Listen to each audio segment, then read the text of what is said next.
Hi, my name is Doug Adams, and I'm the owner of Virtual Framing, the largest poster store in the world. Through talking to all our different poster publishers around the country, they all verify that, I'm the only one that's doing it on a scale this size. We're 5,000 square feet and carry over 1,600 different titles. And the reason I came up with virtual framing is, so what we do is we'll actually visualize somebody's artwork, put it into the computer, and show them samples of matte colors, show them samples of framing colors and so on. And then we can actually build it in virtual reality right in front of them in the computer. We've taken the old school poster store and integrated today's technology. So not only the visualization software that we're using in-house, but we also have a large format Epson 44-inch printer that we can print people's photographs, family photos, and so on.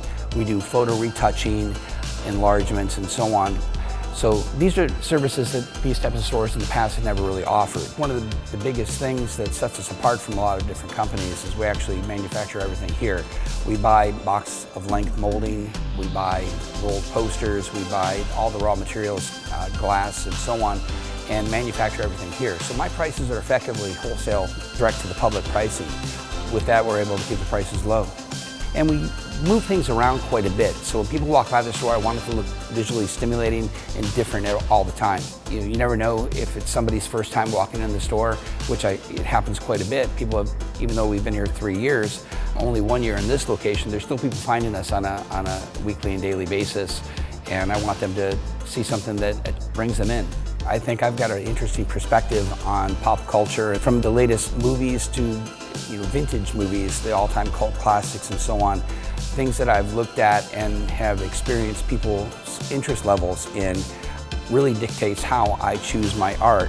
Having a background in fine art, what I've done also is look for elements of fine art in pop culture imagery. The composition, the posing, and so on, a lot of this actually goes back to fine art elements, whether it be anime or movie posters. So with my experience, I look at that and I say, okay, out of these 10 images that are pretty much the same subject matter, I can pick the top 3 and with pretty high percentage of accuracy, determine which are going to be the best sellers. It's funny because when I was a little kid, the first poster I remember having in my room was Fonzie from Happy Days. So it literally was like, hey, and he was hanging over my bed. But I found this poster at Kmart. Kmart would have these poster racks and I would just flip through them all the time as a kid and always try to find something interesting. So that's what I've done here.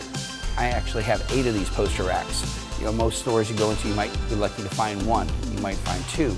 Half of them are empty. I make it a point to have every one of my racks filled. We have in the racks themselves over 360 different posters.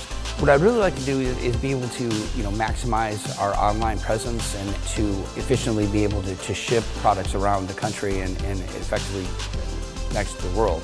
I would like to open at least one more location, maybe in a very high tourist location, that we can maximize our exposure, as there are no other stores like this really around the world, or in particular in the United States. So if people come from Detroit, Atlanta, New York, they see my store and they want to buy posters, they're probably going to go to my site first before they try to go to any other sites, because they've seen the quality of product that we put out and the assortment, and hopefully that will bring us more deeper customer base.